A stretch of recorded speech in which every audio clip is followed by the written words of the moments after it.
साथियों, आज मेरा वीडियो उन पाखंडवादियों और अंधविश्वासी जो लोग हैं उनके लिए हैं। मैं आपसे पूछना चाहता हूं कि यहाँ से लगाकर किया तक शब्द किसने बनाया। तो इस सवाल का उत्तर यही रहेगा कि अ से लगाकर ज्ञानी तक जो शब्द बनाए वो इंसानों ने बनाए। तो भगवान, उसमें से जो नाम निकाला गया है, भगवान को भगवान का नाम देने वाला भी इंसान ही है। और मंदिरों को बनाने वाला भी इंसान ही है। और मंदिरों में रखी जाने वाली मूर्त को भी बनाने वाला इंसान ही है।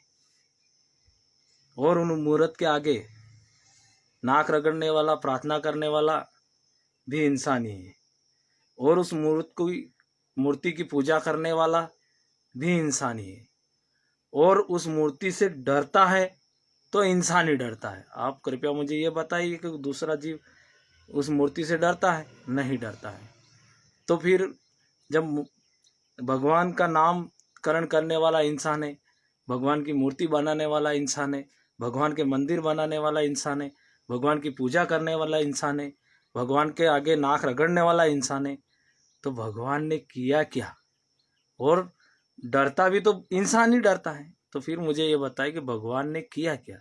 जो अपने घर के अंदर, जो अपने मंदिर के अंदर अगर दिया नहीं जला सकता, वो तुम्हारे भविष्य के अंदर, तुम्हारे जीवन के अंदर क्या उजाला लाएगा?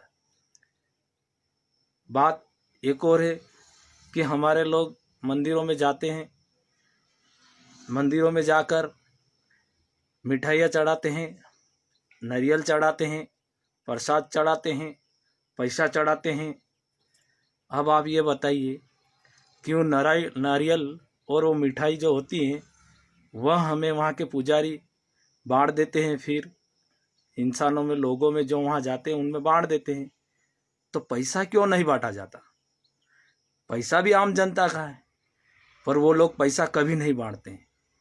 तो मेरा सवाल ये उठता है कि क्या भगवान ने कभी किसी से ये कहा कि आप मंदिर में आइए, मुझे पैसा दीजिए, मुझे धन दीजिए? नहीं दिया। अगर आप देकर भी आए तो आपने कभी देखा होगा कि आपके रुपये जो आपने दिए हैं वो रुपये क्या भगवान ने कभी खर्च किए? क्या भगवान ने अपने लिए उन रुपयों का खर्चा किया? नहीं किया। उस रुपये, उस धन का खर्चा कोई और करता है।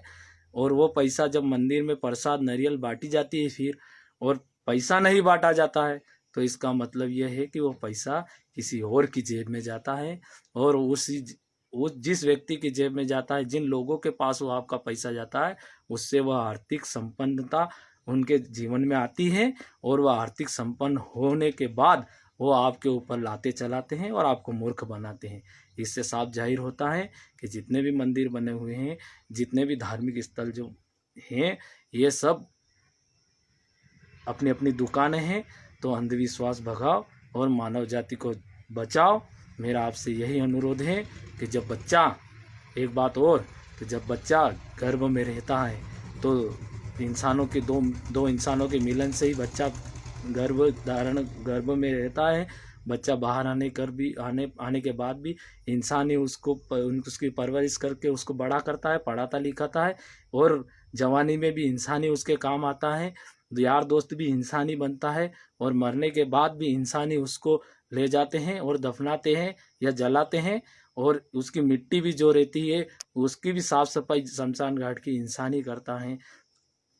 तो मुझे आप ये बताइए कि आपकी ज़िंदगी के अंदर या इंसान के अंदर भगवान ने किस समय कहाँ कोई रोल अदा किया? भगवान का कोई रोल नहीं था। इसलिए मैं एक बार और कहता हूँ कि अंधविश्वास भगाओ और मानव जाति को बचाओ। अगर मानव जाति को बचाना है तो अंधविश्वास को भगाना पड़ेगा। जय भीम, जय मूल निवासी।